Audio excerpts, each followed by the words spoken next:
Welcome back to another reading and correcting with me, Kindar, the Tiger Writes, and Ty, the Tiger Supervisor. These are where I read a chapter from one of my stories and correct it as I go. If you want to listen to these live, it's every Tuesday morning, 8 a.m. Eastern Time on Twitch and YouTube. And if you are looking to support me, that is on my Patreon. Today we are doing chapter 99 of The Captain's Heart. Gralgiran crossed his legs, leaning back in the seat while the pack worked around him. The calibration for the recording equipment as well as the comm had been done before he'd arrived in the room. In the room Zerfiel had prepared for the interview. She and her pack had their own feed and would study the Earther interviewing him for any indication of duplicity. They'd gone over everything in the files about Earther body language. He didn't ask where they'd gotten them. Those the Bane had held had been removed while they were at Turuxamian's reach. He also didn't argue about her looking at the Earthers involved with suspicion. She and Tom were right that he didn't have the most experience dealing with a kind of duplicity that wasn't a direct attack aimed at him. Remember, Tom said, you don't have to answer anything. If they cross a line, you give your beta the signal and this ends. Tom, I appreciate you looking out for me, but I'm not a cub. I heard your warning the first time you gave it. I trust Zerfiel to see and hear what's important and act in the best interest of the Bane. Of course, of the ship. It's friend turn. You better be looking out for him first. I am, pilot. Now, this is a title. Now, unless you intend to be part of the interview, you need to move. We're coming up on the agreed upon time. Tom stepped away and the lights dimmed. We're being contacted, Zerfiel said. The acknowledgement signal has been recognized. I'm sealing sounds out of the recording zone now. All sound of the hunters and Tom, as well as the background sounds of the ship functioning, went away. Before the oddness of it sunk in, an Earther female sat across from him, looking startled. Oh, hi, she said. I'm sorry, I wasn't expecting a holographic projection for this. She looked to the side. Tom, can we adjust? With him sitting like that, I don't know if he'll be clear. Clear enough, she smacked him. I'm sorry, we were expecting you in a more formal setting. He didn't know how to answer that. He'd wanted to be comfortable since he didn't know how long this would take. Tommy the Earther fuzzed into the projection. I guess we should have discussed the setting. He squeezed her shoulder. A few seconds and we'll have the camera moved. And as a reminder, the captain can refuse to answer any questions, so stick to those that matter. She chuckled. Are there any on the list that came up that don't matter? Just don't get sidetracked, Jules. From what the Earther movies had shown him, the touch, more than the short names indicated an effective connection. Tommy the Earther fuzzed out of the projection. We're just about ready, Captain.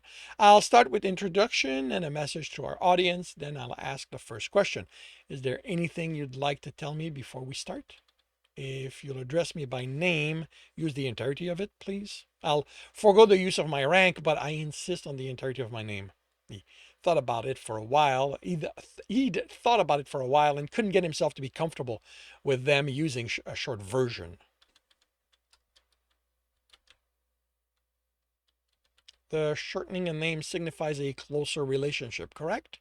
She chuckled at his surprise. I did some research when Tom assigned me the interview. How to address a Kelsirian is among nearly all the documents the Federation has regarding your species. She looked to the side and forward again. We're ready if you are. I am. She looked over at him. Welcome, everyone, to this special broadcast. I'm Julianne, and as we've teased, this interview is with someone special, someone who many of you consider important and whose situation I know you've kept appraised of. But before I start with that, I have a message to all the wanderers out there listening in, or when we rebroadcast this. Remember that you are not alone. We at Spreading Branch are here for all of you. So reach out. Let us know let us know how you are. No, let us know you are okay, or share information with us that you think we might want we might want to know, and we might have something to share with you in return. There are many out there who want to know you're well. So remember, Spreading Branch is here no matter where its leaves fall. She looked at him and smiled. And now let me introduce to you our special guest. He is a captain and an alpha, as has many investigations under his belt and is well regarded by the Federation enough that they sent him to investigate suspicious activity outside its border, she beamed, and return with more than the answers to the Federation's question. You've probably worked out who he is already, but let me introduce Alpha Captain Gralgiran Sel El Ravnir. Thank you very much for taking the time to speak with us. It's my pleasure. I have to say I'm impressed you pronounced my name. Few Earthers have managed it. She chuckled. Your language is certainly difficult to pronounce, so I apologize if I mispronounced it. I hope you don't mind if I refer to you as Alpha Captain going forward and save my vocal cords. In that case, I prefer you only use Captain. Using my hunter rank without my name has connotations that could be problematic in this situation. All right, Captain. I'll add that to the non-vital question to get to if we have time. By now, the story of you and your heart is well known among our audience, but I need to know, why him? He's my heart. But why did you pick him to be your heart?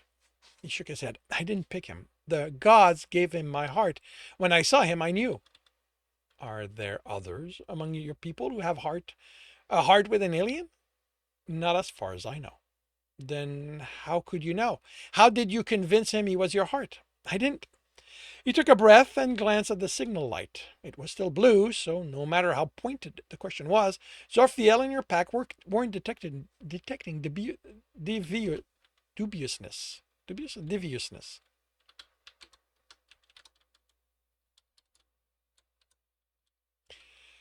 I don't know if I can explain it in a way you and your audience will understand. You don't have gods, which means you don't have the connection we share with ours. I didn't have to convince Jeremy of anything. Once he overcame what his people did to him, he recognized me. I saw it in his eyes and he saw it in mine. And it was that easy? Gaze into each other's eyes and you were in love? He chuckled. Yeah, you misunderstand what him being my heart means. He is part of me. I'm part of him. But to love each other meant we had to get to know each other. Being each other's heart simplifies the situation because we know that no matter what, the other will be there for us. But love isn't a sure thing. I don't think it ever is. And you love him. And you love him with all my being. And he loves you when his mind isn't being abused. Yes. Since you brought up the heart, maybe you can explain what it is. Again, I'm not sure I can. Turuxamian gave us our heart when he made us. Just Biliam screwed with that by switching them around so that to feel complete, we'd have to hunt for it. The heart is what is that completeness we feel when we are fortunate enough to find ours. I've looked through Federation documents in preparation for this interview and came across many adjudications involving your species that were resolved by claiming the law of hearts. I expect it refers to that same heart you explained. It seems odd that your species is according such legal latitude simply because you believe in gods. You realize that the fact that you don't have gods makes you unique among the species we've encountered. We all have some laws around what the gods asks of us. To do otherwise is to ask each of us to act in ways that isn't part of who we are. Can you give me examples of laws for other species that involve their gods? He laughed. You'll want to speak to the educators. The educators, that's going to be plural, about that. I stay away from those subjects as much as possible. All right. Returning to you and Jeremy. He tried not to flinch. Jeremy Bradshaw. What's it like living with him, with someone of a different species? He smiled. Exciting, sometimes scary. We are different in ways that go beyond how we look, and it's caused some situations, but we adapted. Can you give me an example? The one that came to mind, he shoved back down. Temperatures.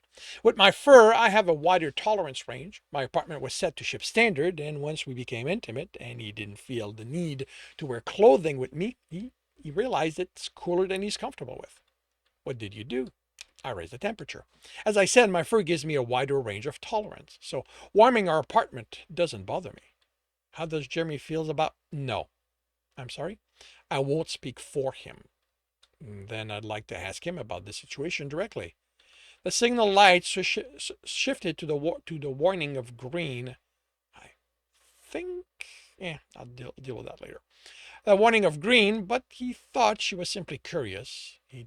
Be in her. He'd be, he would be.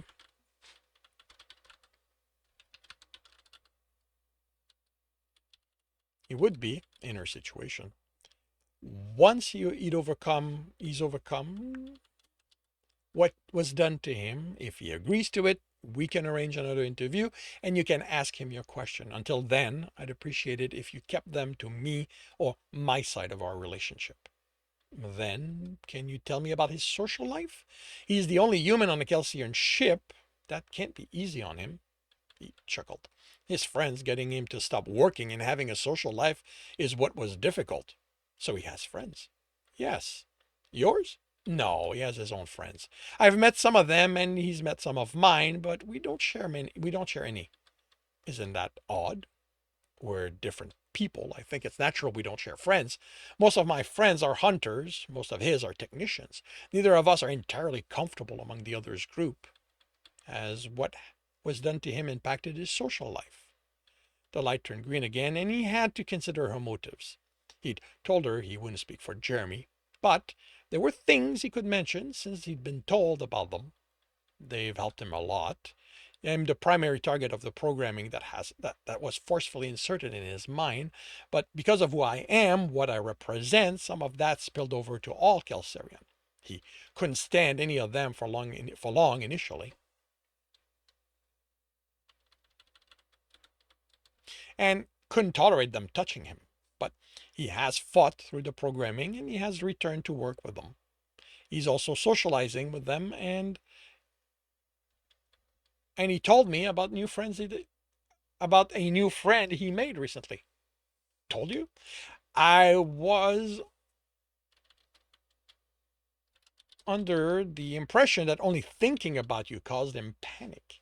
We exchange messages via text. He doesn't think of me as me, but only as another of his friends.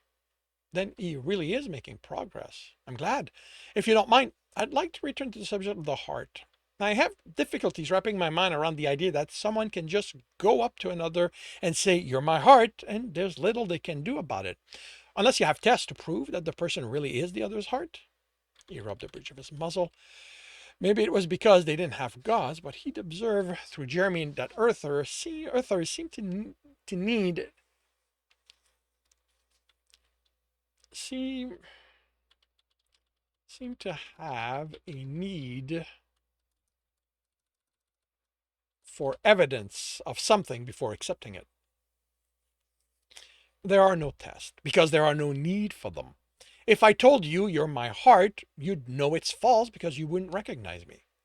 Are you telling me no one's fallen in love so madly with someone who didn't feel the same and they and they didn't try to convince them they were meant to be together? I'm not saying that. Love will make people act strangely, but the heart isn't love. It's completeness. And the only way I could convince you that you are my heart while you don't recognize me would be for everyone around you to have, from the moment you were born, taught you things that go against Toroxamian's wishes for us. And if there is such a group, I'd better never find out. So everyone has a heart. Every Kelsarian. He hesitated. Possibly other species, possibly some of other species. Because of what just Biliam did, we won't know unless it happens again. What happens when one of those heart dies before they find each other? Is the one left behind doomed to be miserable for the rest of their lives? This was a concept she didn't know anything about, he reminded himself. He was sure there had been Federation researcher who'd ask questions, but he had no idea how anyone would go about properly explaining the heart to someone who didn't have one. but he had to try.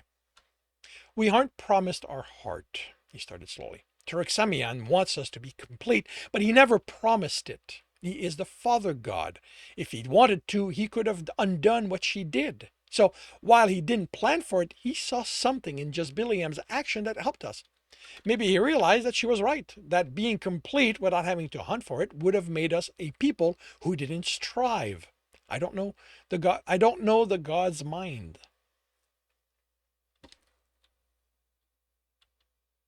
Yeah, mind of the gods.